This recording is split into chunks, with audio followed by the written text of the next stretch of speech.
男人在新婚之夜抽出一把剪刀，然后在妻子的注视下剪开了她的薄衫，又一层层扯下她繁琐的长裙，直到身体最后一块遮羞布的褪去。男人高高在上的扫视着，命令她 Would you go to the bed?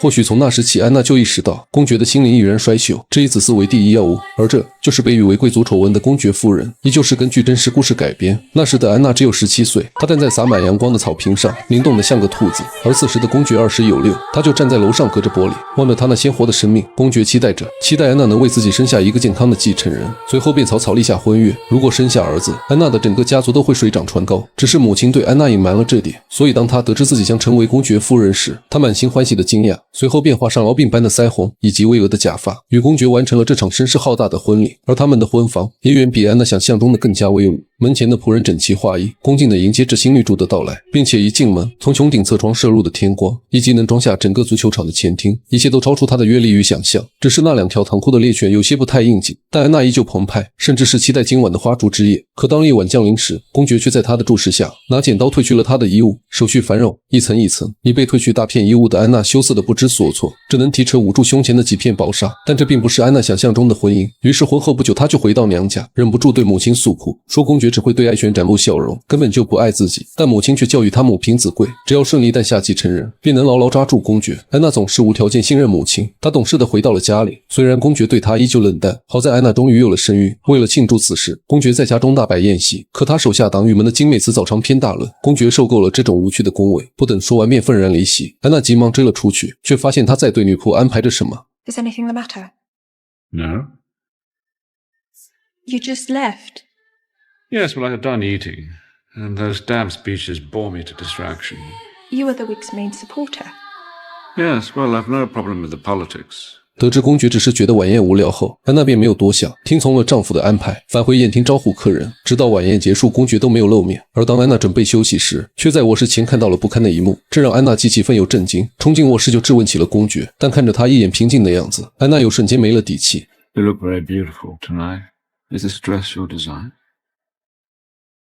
Yes, it is, thank you. 就这样，安娜被搪塞了过去。可这种事有一次就有无数次，并且更加离谱的是，公爵在次日带回一个小女孩，并美其名曰让安娜提前适应当母亲的角色。安娜一头雾水，随后在不断的质问下，公爵干脆地承认了私生女的身份。虽然很是气愤，但在得知女孩母亲过世的悲惨遭遇后，他又忍不住心生怜悯。 Hello, Charlotte. My name is Georgina.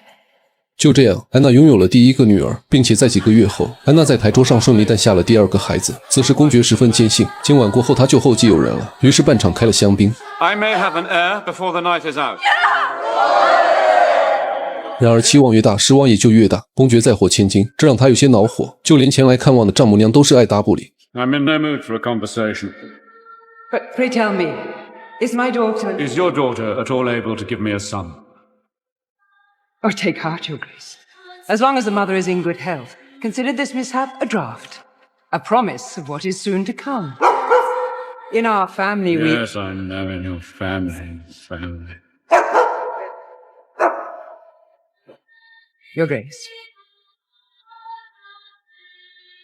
看到女儿独自一人，母亲有些心疼。她知道公爵只爱男孩，却没想到1个月的时间，他都没来看上一眼。但安娜却不以为然，看着眼前的女儿，她第一次感受到生活的美好。而在往后的6年里，安娜总共生下3胎，但可惜只有1个女儿存活，其中2个男孩都不幸夭折。这也让公爵对安娜更加嫌弃，甚至宁愿跟狗坐同一辆马车，也不愿和他们母女坐在一起。而传闻巴斯镇的泉水可以生下男孩。等公爵赶到这里时，无数追捧者早已在此等候多时，他们都期待着得到公爵夫妇的赏识。而安娜虽然已经生下了2个孩子，但魅力却丝毫不减。无论何时，她都是全场的焦点。全英国唯一不爱她的，只有她的丈夫。因为趁着安娜跳舞的时候，公爵开始沾花惹草。但让安娜从没想到的是，竟然会有女人拒绝公爵的邀约。看着丈夫吃瘪的样子，安娜对他产生了浓厚的兴趣。而经过询问，女人名叫贝斯，拒绝公爵的原因也只是对男人不感兴趣。这个答案明显有些敷衍。可初次见面，安娜也不好深究下去。但没想到隔天，安娜却在散步时再次遇到了贝斯。这次安娜率先坦诚，为了能顺利生下男孩，丈夫要求她每天喝下2杯温泉水，并且要连喝4周。闻言，贝斯感到无比震惊，随后也坦白了自己的遭遇。她脖子上的伤是丈夫打的，并且最难过的是，丈夫带走了她的3个儿子，还将她赶出了家门。听到贝斯的遭遇，安娜顿时心生怜悯，当即决定将贝斯带回家中。可本以为丈夫不会同意，但没想到他竟主动提出了留宿的邀约。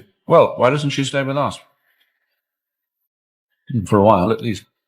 而此时的安娜还没意识到自己的这个决定究竟有多么的愚蠢。在随后的日子里，两人如胶似漆，一起看话剧，一起参加舞会，从普通朋友变成了形影不离的知己。直到在一次宴会上，安娜遇到了自己的初恋格雷。此时的格雷已经成为了国会议员，即便多年不见，两人都从彼此的眼中看到了一丝眷恋，而这一切也让贝斯看在眼里。他鼓励安娜勇敢追爱，还让她将自己想象成格雷，并手把手教学。有了闺蜜的支持，安娜便约见了格雷，而得知他正在参加大学，安娜便凭借着公爵夫人的身份出席了格雷的演讲。果然，当他出现在会场时，群众们热情高涨，纷纷将选票投给了格雷。而经此一事，两人也就情复燃。但在最后时刻，安娜还是抑制住了。作为公爵夫人，她的一举一动都能成为英国头条。虽然此生不能相守，但得知了他的心意，安娜也就满足了。可本想将这个好消息告诉贝斯，却发现他的卧室门前站了2个仆人，而看着他们神色慌张的样子，安娜还没意识到发生了什么，里面竟传来了丈夫的声音。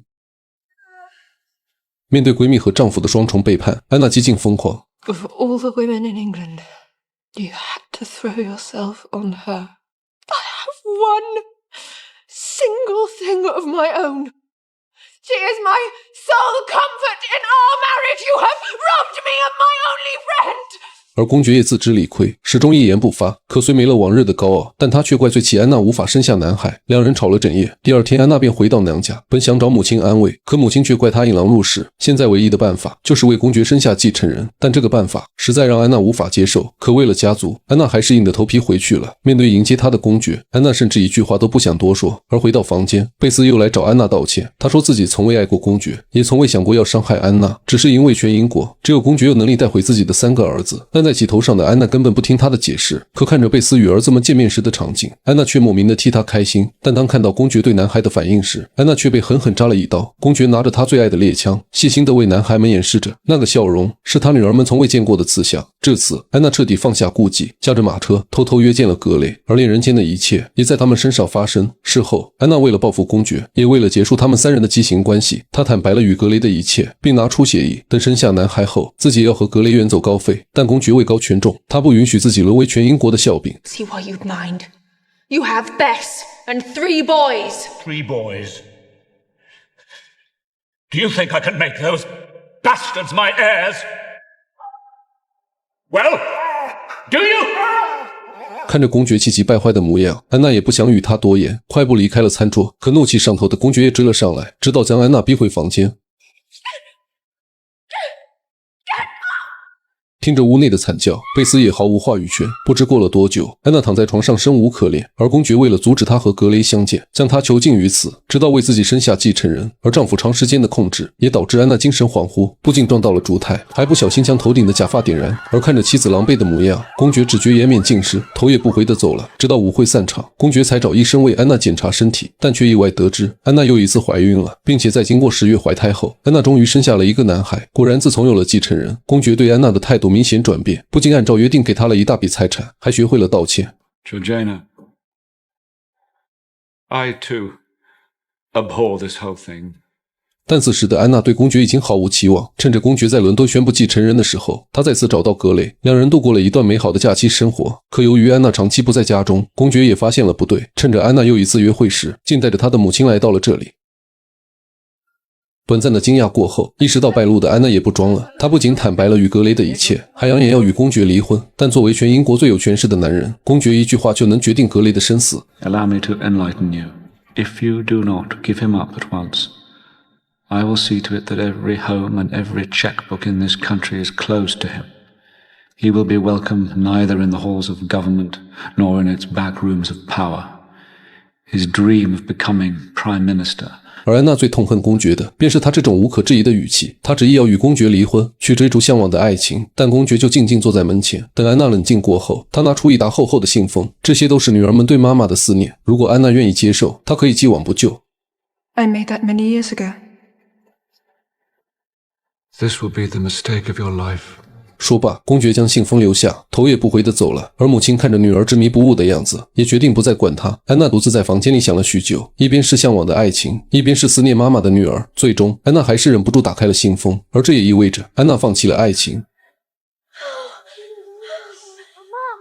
看到安娜的回归，公爵很是欣慰，他主动伸手拉起安娜，还准备了一顿丰盛的晚餐。但在开餐前，格雷却冲到门口疯狂地叫着安娜，他可以放弃一切，放弃大圣的竞选，放弃国会的议员，哪怕被公爵插上各种罪名，他都要夺回安娜。 Free woman now. Let us leave now. I cannot abandon my children.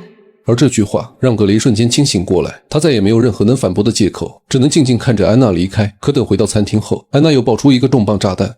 I'm carrying Charles Grey's child.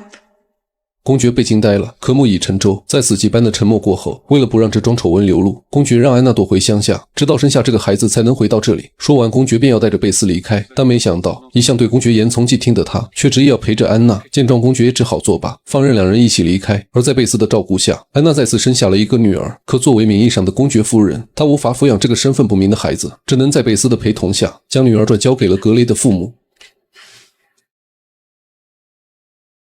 General Grey. Her name is Eliza.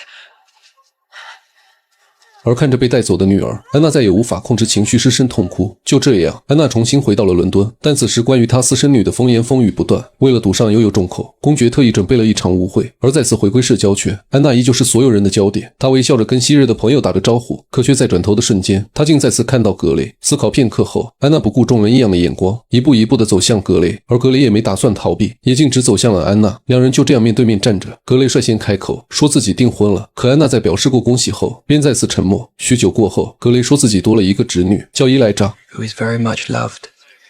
One day you should come and meet her. In a little while.